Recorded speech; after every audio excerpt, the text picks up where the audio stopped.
우리 지역의 이슈를 분석해보는 시간 KCTV 이슈 분석 광주매일신문 오성수 편집국장 나오셨습니다. 어서 오십시오. 예, 안녕하십니까. 네, 2019 광주 세계수영대회가 정말 코앞으로 다가왔습니다. 한 달도 채 남지 않았는데요. 이제야 뭐 많은 분들이 아시겠지만 세계수영대회 어떤 대회인지 먼저 국장님께서 설명을 해주시죠. 예, 간단하게 다시 한번 정리를 해드리면은요. 네. 세계 4대 스포츠가 있습니다. 네. 올림픽, 동계 하계 올림픽이 있고 월드컵이 있고 그 다음으로 이제 수영 선수권 대회 이것을 꼽는데요. 광주에서 열리는 2019 광주 세계 수영 선수권 대회가 7월 12일부터 네. 그날 개막을 하거든요. 7월 12일부터 28일까지 17일간 열리고요. 이어서 잠시 이제 숨을 좀 고른 상태에서 8월 5일부터 네. 14일간 전 세계 수영 동호인들, 그러니까 아마추어 회원들이 참여하는 세계 마스터스 수영 선수권 대회가 광주에서 열립니다. 네. 한마디로 거의 한 달간 광주에서 세계 수영의 중심지가 네. 광주다, 이렇게 보면 될 것 같습니다. 네, 세계 선수들이 참여하는 수영 선수권 대회와 또 전 세계 동호인들이 참여하는 마스터즈 대회, 이렇게 두 대회가 열리는 건데 여기에 참여하는 인원들도 상당할 것 같은데요. 예, 상당히 많습니다. 네. 일단 마감은 하지는 아직 안 했는데요. 네. 이제 11일 기준으로 보면은 세계 수영 선수권 대회는 199개 나라에 196개 나라죠. 네. 196개 나라에서 선수 2,600여 명을 포함해서 6,200여 명이 등록을 했고요. 네. 또 이제 아마추어들이 참여하는 마스터스 대회는 74개 국가에서 3,800여 명이 등록을 했습니다. 네. 이 숫자로 보면은 이미 이전에 했던 대회보다도 훨씬 더 규모가 크거든요. 네. 다시 말해서 사상 최대 규모로 참여를 한다. 네. 이렇게 보면 될 것 같고요. 아무튼 역대 최대 규모의 외국 선수단과 수영 동호인들이 광주를 찾을 것으로 보입니다. 네, 정말 이 역대 최대로 열리는 만큼 준비가 잘 돼야 하지 않을까, 이런 생각이 드는데, 이용섭 시장이 얼마 전에 조직위를 좀 따끔하게 지적했다라는 이런 보도도 있었거든요.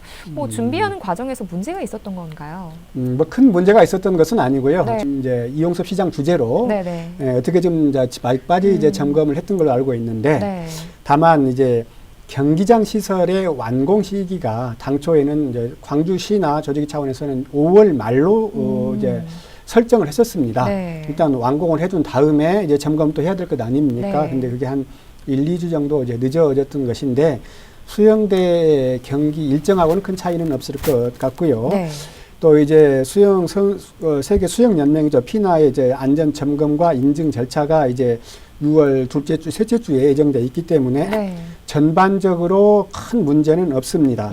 다만 이제 조직위원회에서는 세계 수영연맹이 요청한 완공일까지, 즉 20일까지는 이제 서둘러서 마무리를 하겠다. 네. 이렇게 발표를 좀 하고 있고 지금 거의 지금 그렇게 추진되고 있는 것으로 알고 있습니다. 네, 그렇다면 이제 그 선수촌이랄지 또 대회 운영 준비 상황은 어떤가요?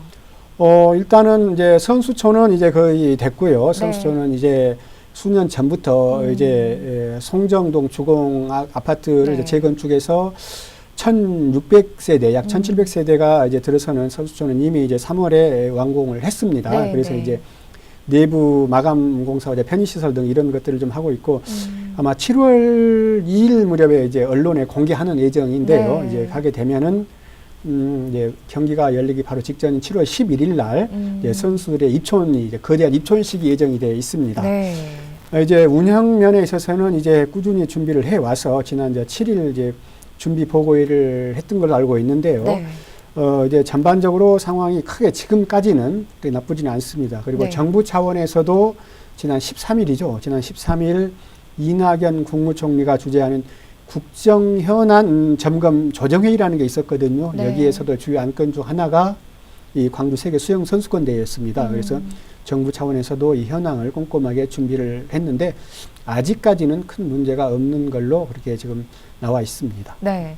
이 대회 자체가 7월 12일부터 8월 14일까지 열리는 거면 굉장히 한여름이잖아요. 요즘엔 그냥 뭐 가만히만 있어도 땀이 줄줄 흐르는 그런 한여름인데 여기에 대한 대책도 좀 필요할 것 같거든요. 물론 이제 수영 선수권 대회니까 여름에 열리는 게 어떻게 보면 맞을 수도 있는데 네네. 방금 말씀하신 것처럼 날씨가 워낙 덥거든요. 네네. 뭐 이상 기온이라 할 정도로 덥잖아요. 네, 이제 그쵸. 그때도 아마 이제 30도 이상 이렇게 할 것으로 예상이 되는데요. 이제 네. 그래서 조직위원회와 광주시 입장에서는 이제 선수와 이제 관람객들에게 이제 뭐 냉방 용품을 제공한다랄지 네. 이런 이제 피해를 좀 피할 수 있는 그늘막을 이제 제공을 한다랄지 이렇게 해서 경기장과 선수촌 주변에 약 한 150곳 정도를 그늘막을 설치를 할 예정이거든요. 네, 그리고 네. 또 이제 무더위 쉼터랄지 또 이제 살수차를 동원해서 인위적으로 좀 온도를 좀 낮출 네, 예정이고 네. 그렇게 하는데 이제 실질적으로 이제 도우미들이랄지 시민들의 적극적인 참여가 중요하지 않냐는 생각이 드는데 날씨는 어차피 우리가 이제 인위적으로 바꾸는 데는 한계가 있기 때문에 그렇죠. 네. 그것을 잘 활용하는 피해가 좀 지혜가 필요할 것으로 보입니다. 네, 다양한 준비를 좀 철저히 하고 있는 게 아닌가라는 생각이 드는데 아무래도 역대 최대 규모로 치러지다 보니까 흥행 요인 중 하나가 바로 북한 선수들의 참가 그리고 응원단의 참가가 아닐까 싶습니다. 어떻게 생각하시나요? 어떻게 보시나요? 참 이제 세계 최대 규모의 어떤 이제 수영 선수권 대회가 준비가 되고 있다고 말을 했잖아요. 네네. 근데 여기에 정말 이제 북한 선수단이 또 응원단이 참여하면 그야말로 이제 금상첨화가 될 텐데 네. 아직까지는 여기에 대한 이제 그 긍정적인 소식은 들리지 않고 있습니다. 네. 그래서 이제 오래 전부터 사실 뭐 광주시 또 조직위원회, 정부 차원에서도 그리고 세계 수영 연맹에서도 네네. 이제 북한에 좀 참여를 해달라 이렇게 좀 공식 요청도 했었고 그랬었는데 공식적인 답변이 지금 없는 상태고요. 네네. 일단은 광주시 입장에서는 이 등록 마감이 7월 3일이거든요. 네. 7월 3일이니까 7월 3일 이전에 북한 선수단이 그 참가를 하겠다 의향을 밝히면 된다 이렇게 얘기를 했는데 그때까지는 기다려봐야 하는데 근데 제가 알고 봤더니 이제 북한 이거 피나 수영연맹에서 네. 주최한 행사들은 대부분 다 참여를 다 했다 그러더라고요. 네. 그래서 뭐 한번 기다려 봐야 될 것 같습니다. 네. 정리를 하면 현재까지는 공식적인 답변이 없었다. 네. 다만 7월 3일까지는 기간이 있다. 이렇게 보면 될 것 같습니다. 네. 정말 어떻게 보면 남과 북이 함께 입장하는 그 순간을 광주에서 좀 봤으면 좋겠다라는 그런 바람도 생겨봅니다. 그런데 반면에 이제 입장권 판매가 부진하다라는 이야기가 있어요. 이 부분에 대해서는 국장님께서 좀 어떻게 생각을 하시는지요? 입장권 판매가 실질적으로 기대치에 못 미치고 있는 건 사실 맞습니다. 네. 지금 한 절반, 목표치의 절반을 조금 넘는 정도로 입장권 판매가 지금 이루어지고 있는 것으로 알고 있는데요. 네.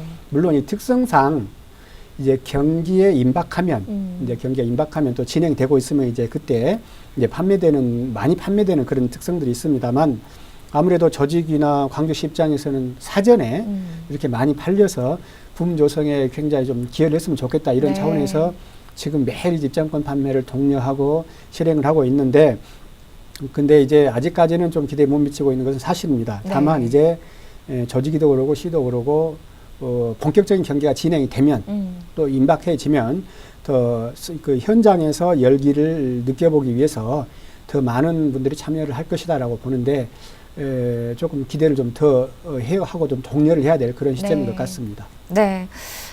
이 티켓 판매가요, 광주 수영대회 조직위원회 홈페이지, 그리고 현장에서는 수영대회 조직위원회나 또 KTX 역 등에서 구매를 할 수 있으니까요. 많은 시민 여러분들의 참여와 관심 부탁드리겠습니다. 자, 이번 두 번째 주제, 북구의 저출산 극복을 위한 사업 확대 소식입니다.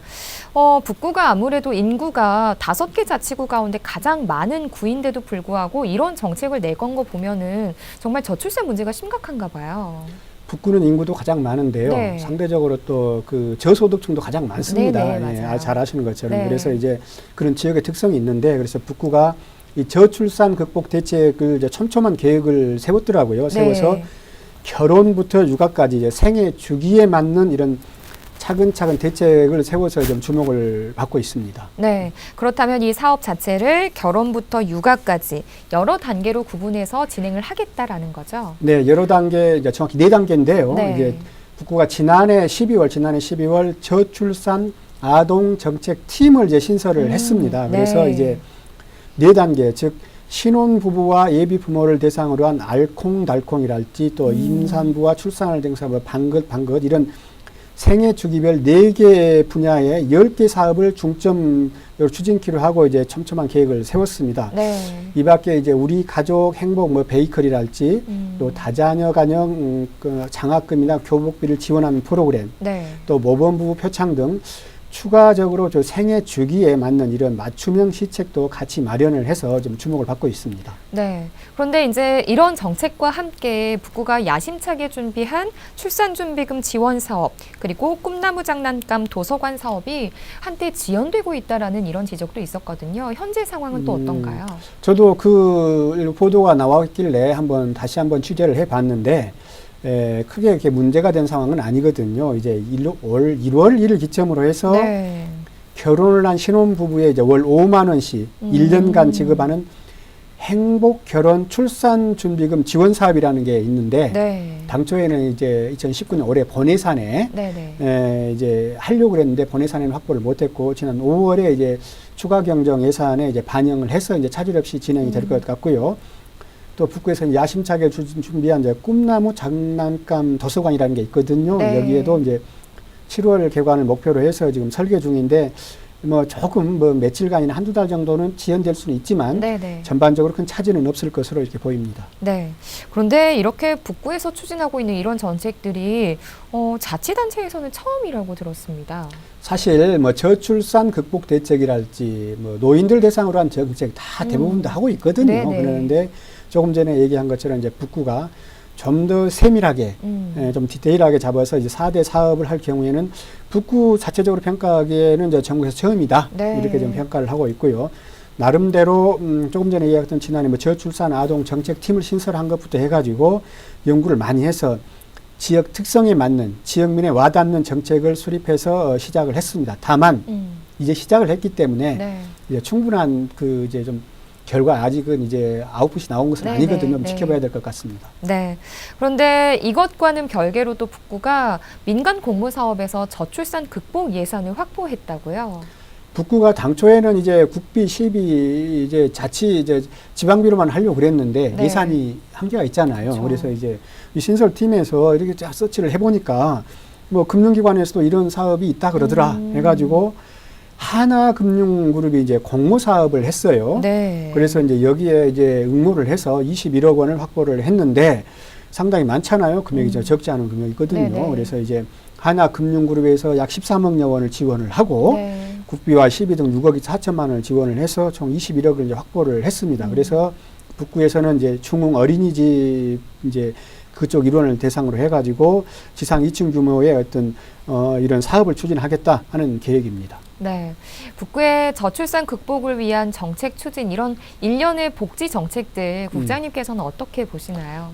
사실 북구가 이제 문인청장이 취임한 이후에 문인청장이 나름대로 이제 행정 경험이 많거든요. 그래서 이제 여러 행정 경험 중에서도 지역 특성에 맞는 즉 이제 인구는 많지만 또 인구가 많다 보니까 저소득층도 많고 또 저출산 이런 분야도 많이 있어서 여기에 맞는 이제 정책을 추진한 것이 나름대로 이제 성과를 내고 있다고 보면 되겠는데요.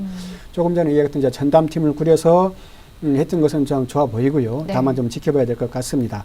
그런데 이제 이런 것들이 이제 더 큰 성과, 더 효율을 극대화하기 위해서는 이제 너무 서둘면 안 되거든요. 자치단체의 가장 큰 좀 이제 맹점 중에 하나가 짧은 기간에 큰 효과를 내려고 하는 그런 욕심인데 이제 지적스럽게 쌓지 말고 저 장기적인 관점에서 추진하는 게 바람직하다 보면 되겠습니다. 특히 저출산 문제는 사실 자치단체만으로는 한계가 있잖아요. 특히 자치구 차원에서는 그러거든요. 그래서 장기적인 차원에서 꼼꼼한 대책을 보완해가면서 하는 게 중요하다 이렇게 보고 있겠습니다. 네, 보다 좀 실질적인 정책들이 많이 추진이 돼서 결혼하고 싶은 사람들이 늘어나고 또 출산하고 싶어하는 사람들이 늘어나는 그런 사회가 됐으면 좋겠습니다. 국장님 오늘 말씀 고맙습니다.